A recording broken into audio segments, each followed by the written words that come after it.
Good morning, ladies. So today we are going to be pulling the theme from another fictional passage, but we're not working with a fable today. We are just working with a fictional story. The name of our story today is Johnny's First Job, and our learning target is I can explain how details support the theme of the passage. So for our first read, it was cold on the morning of April 5th, 1850. John Carter was 14, so it was time for him to have a job and earn his keep. So he headed down to the dock. That's where all the men gathered. The ships clogged the riverbank with everything from sloops to rafts to barges. People here made their living from the river, mostly with fish. Some caught them and some sold them, while the rest worked for people who bought or sold them. The captains had built large houses on the hills. The fish had made them rich. From their top windows they could see far down the river. They could keep an eye on their boats at dock.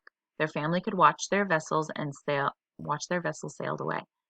They would wait there too, and the fishermen were due back home. Sometimes they waited for days. Then a messenger would come and say, "There's been a wreck."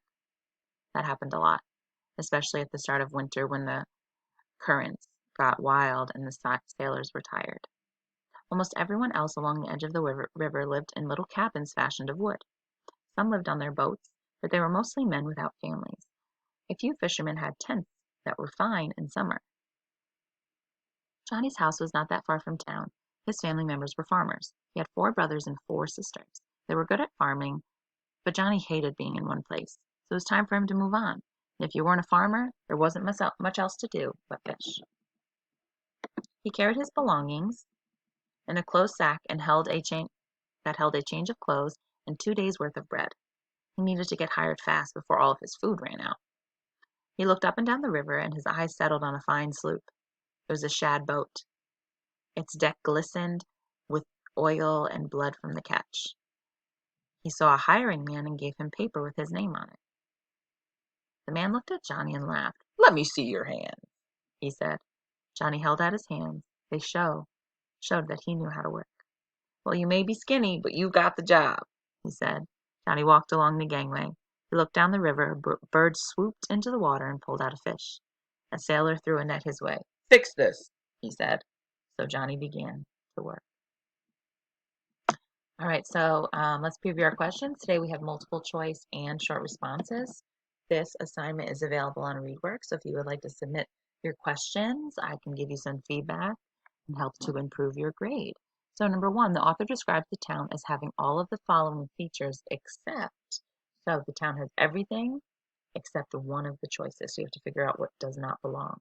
Number 2, Johnny is hoping to move from one place to another, going from. Okay, so ECI would be good to use here because you might get confused because we have a lot of similar language. They might just be in different places. Number 3, the men laughed when Johnny asked him for work, probably because he thought Johnny was. Number 4, Johnny chose to sloop because Johnny described Johnny's family home, as you imagine it. Number 6, so a couple of these questions, so 6, 7, and 8 are not in ReadWorks. These are questions that Ms. Egink has added in. So number 6, how does the setting support the theme of the passage? If the setting were different, how would this affect the theme? I really want you to pay attention to number 6. It's my favorite question for the day. So I want you to think about where the story is taking place and how it supports the theme. So here they're not technically asking for the theme, but I think it would be great to mention. So I can't wait to see that one for you. Number 7, what details in paragraph 3 help you determine the theme of the passage? So again, they're not asking for the theme, but you can mention it if you would like to, and you need to pull your details only from paragraph 3. And number 8, what traits or qualities could be used to describe Johnny? Okay, so now it's time to close read. In a moment, I would like for you to pause the video, close read, so then you can check your marks against mine, and we can go over answers. So you're chunking your text, you're circling and attempting to define unknown words, you're underlining key information. Remember to focus on information that would help to support your answers because you've already previewed your questions. You're summarizing in the margins and you're identifying any elements that may be helpful. Okay, so you're really focusing on the setting, those character traits of Johnny, all right, and the theme. So now that you've close read and have completed your questions, I want you to compare your notes against mine. So, explaining how the details support the theme of the passage. Again, theme, universal message. Do not get confused with main idea. So the way that I chunked was I did 3 chunks here. That middle paragraph I actually gave its very own chunk because I thought it was super important. So the setting that they give us was that cold morning on April 5th, 1850. Kind of sets that time period and where we're at. And we're also at the dock. Okay, that's where boats park. That's where we're talking about. This is where Johnny Carter is going to find a job to earn his keep. Sloop's a sailboat, so people here make their living from the river, mostly with fish. So I thought it was important to kind of talk about where they're at. That contributes to the setting. Most people who live there, that's what their occupation is. The captains had large houses on the hills. This is kind of telling me that the captains were the wealthiest because the fish made them rich. I thought that it was also important to identify that there are some negatives with being a fisherman, some dangers there. I'm talking about the wrecks when the currents get wild near the start of winter. So my summary notes for my first chunk are that people made a living off fishing, captains were the wealthiest, and fishing could be dangerous. So I kind of just summed up quick little phrases for that very first chunk. So then if I take a peek here at my second chunk,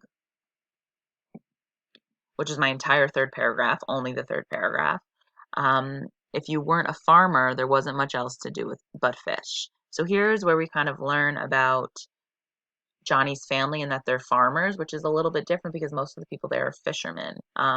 Johnny's family were farmers, but he wanted different. Okay, so those are my notes for the margin. He needed to get hired fast before his food ran out. Remember, he only had kind of 2 days worth of food with him. So the slipper was a shad boat, and I just know that shad is a type of fish, so it helped me to even determine what that word sloop was that I defined up at the top. Let me see your hands. I thought that this was a kind of a fun part of the story. So they kind of prejudge Johnny, right? They see that he's this young boy, he's this skinny young boy. He goes, "Let me see your hands." And he held out his hands, and it showed that he knew how to work, right? He had worked on a farm since he was a little boy. And I know at 14 he's still kind of a little boy, but different times he is a little kind of older and mature for his years back in 1850 than it would be for today. So I like here that he kind of showed him up. So then you may be skinny, but you've got the job, and then what he wanted uh, happened for him. So Johnny proved himself to the hiring man, captain, by showing him his working hands, which I thought was really awesome. So some things that I identified here at the bottom, possible themes are follow your dreams, the importance of work ethic, and don't judge a book by its cover, especially there at the end. They totally prejudge him. They see this skinny little boy. They're like, what does he know about work? Let me see your hands. And then it shows that he had rough hands. He had worked on a farm his whole life. And you're going to see here, so I have these 3 here, and then I starred this one because I feel like it's followed more throughout the book. It's kind of follow your dreams, right? We learn about it at the beginning, and that theme is followed all the way throughout, and then he actually does achieve his dream, which is working on the boat. The setting is 1850 in April at a dock in the morning. That's our setting, right? That's where our story takes place. So what I want to do is I want to jump down to our short response questions. You can check your multiple choice questions on ReadWorks right away and get kind of that instant gratification whether you got that right or wrong. So I'm going to just focus on our short response questions for today. So for number 5, how you might imagine it, I want to kind of walk you through what I had, what it probably was, because they don't really tell us, but we learn a couple things and they give us some couple clues about what the houses in the town are like. So Johnny's family home is probably a modest house on farmland. His home was probably wooden because the text states that most of the homes were. His home was similar to others because it wasn't too far from town, right? So if all of the homes around the town look the same and his home isn't too far from town and most of them are wooden and we know it's a farm, you can kind of imagine in your mind and paint that picture what that may look like. Number 6 is my favorite question. Okay, so how does the setting support the theme of the passage? The setting were different, how would this affect the theme? Okay, so take a look at Miss Egging's answer, and then I want you to compare against yours. The setting supports the theme because Johnny goes to the dock to change his life. If Johnny wasn't at the dock, he wouldn't have impressed the captain / hiring man that he was a good worker based on his hands. And if Johnny was at home at the farm, for instance, we wouldn't have known how serious he was about his dream. So I really had to think about this one. So if he was just at home at the farm saying, oh, I wish I was a fisherman, and like just like sitting in his bed lounging, the readers wouldn't take him as seriously. The fact that it's early in the morning, he's marching right down to the dock, age 14, goes right up to these grown men and proves himself, um, is very powerful. So the setting is extremely, extremely important to the theme. Extremely important to the theme. All right, let's take a look at number 7.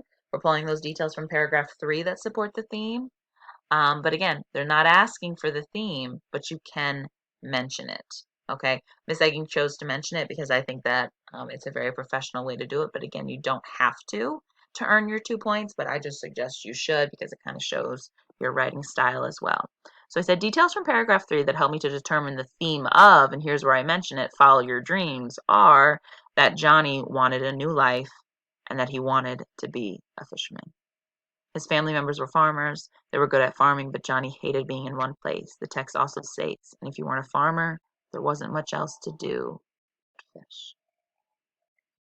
And number 8, I'm going to scooch down a little to talk about 8 because I really dove into some of these qualities and traits of Johnny, and then I chose to pick 2, one detail for each. So I said he was hardworking, the proof on his hands, and his willing to take on that responsibility of working at such a young age, going right down to the dock with his papers and just kind of making that move for himself.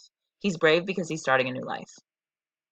He's independent because he thought differently than his family members, right? His family members were farmers.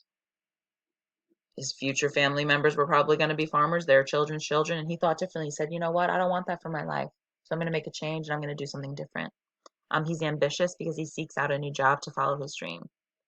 And then he's easygoing because he isn't insulted by the sailors when they tease him at the end of the story. And they're like calling him skinny. He's just like, all right, let's get to work. Here are my hands. You see I can work. It doesn't faze him whatsoever. So if you see here, pick 2 with 1 detail for each. So I want you to see how I formatted question number 8. So I said, traits that could be used to describe Johnny are independent and ambitious. Johnny is independent because he thought differently than his family members in wanting to fish instead of farm. Johnny is ambitious because he seeks out a new job to follow his dream. He acted on his negative emotions of his current situation. So remember, he says, he hated living in one place. Okay, those were negative emotions, and he acted on them instead of sitting there and dwelling on them. Okay, also too, I want you to see that I just didn't identify them. For the second part, I paraphrased my details to really explain them. Okay, and kind of provide that rationale so that whoever's reading this really can understand my thinking and step into my brain. All right, ladies, thank you so much, and I can't wait to see your responses.